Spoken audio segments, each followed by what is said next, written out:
Sa unang dalawang araw ng Bicameral Conference Committee para sa 2026 National Budget, kabilang sa mga lusot ang pondo ng education sector, Project NOAA at Farm-to-Market Road projects.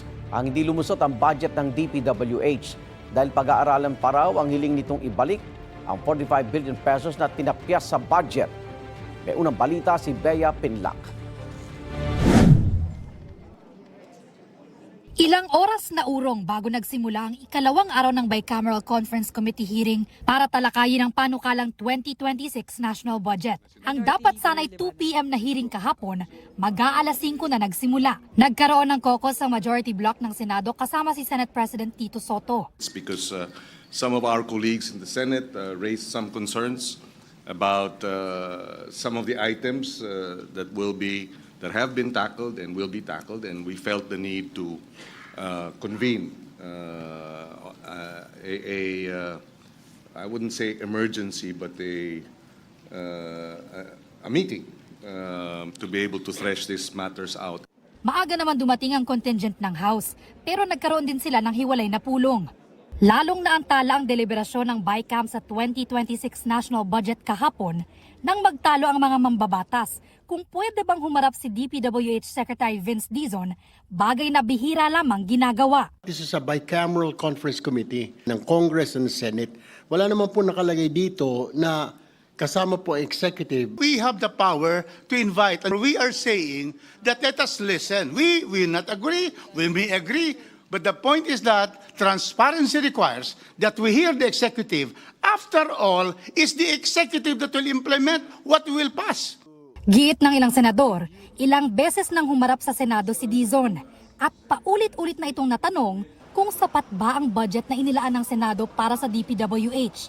Ang DPWH daw kasi mismo ang nagbawas ng bilyon-bilyong piso sa kanilang panukalang pondo.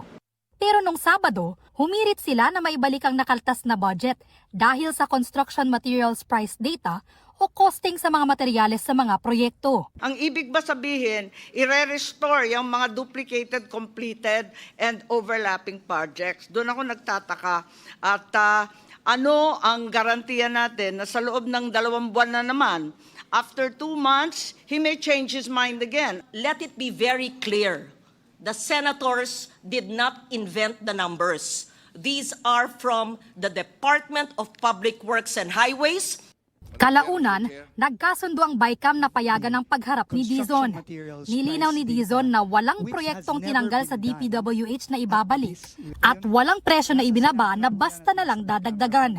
Ang hinihingi po natin is yung pong binawas na 45 billion approximately, ibalik po ulit para po ma-implement po ito ng tama. Hindi po talaga nating pwedeng ibaba na lang ng basta-basta across the board. Paliwanag niya, sa pagkatapyas ng DPWH budget sa Senado, dalawa ang pwedeng mangyari. Magkulang ang pondo sa ilang proyekto o kaya'y sumobra naman ang mabawas sa iba. Iba-iba pa rin daw ang presyo ng materyales sa iba't ibang lugar. Kaya kakailanganin daw na isa-isang busisiin ng mga ito. Hindi pa rin nakaligtas ang DPWH sa panggigisa ng mga mambabatas. I truly resent the fact that the BICAM is being hostaged by the Secretary of the Department of Public Works and Highways. At dapat tanggalin na lang ninyo lahat kasi pinapadagdagan mo yung budget tapos yung mga mag-i-implement, wala kang tiwala, ano naman kami? Matapos malagay sa hot seat ng BICAM si Dizon, mahigit 2 oras na tigil ang deliberasyon. Nag-usap-usap muna ang mga mambabatas at pagbalik nila, tinapos na ang ikalawang araw ng BICAM. Hindi pa naaaprubahan ang budget ng DPWH. Kailangan pag-usapan pa namin lahat. Kaya sinuspend muna namin yung session. Yung mga ganitong bagay hindi mo pwedeng madaliin. Hindi porket kailangan may deadline, tapusin natin. Isasalang ulit ang budget ng DPWH sa BICAM ngayong araw. Ito ang unang balita. Bea Pinlac para sa GMA Integrated News.